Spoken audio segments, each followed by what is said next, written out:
તું તો જો કેટલી પતલી હતી મમ્મી ત્યારે, મારા જેવી. એ આ કોણ છે? શિવાંગી દીદી. પપ્પા તારા કરતા ગોલું મોલું. આ કોણ છે તારા ખોળામાં બેઠું છે? આ કોણ હાર પહેરાવતું તું મમ્મી? તમે એકબીજાને હાર ના પહેરાવો?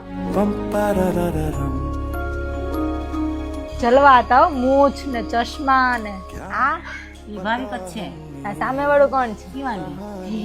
આ ભાવિક ના શિવાંગી. ખતરનાક ફોટો હે. હું તો આમાં રોવે છે કેમ? પપ્પા તો હસે છે, તું કેમ રડે? એ જાન તો મસ્ત ગાડીમાં લાવ્યા હતા ને, એકદમ વિન્ટેજ કાર.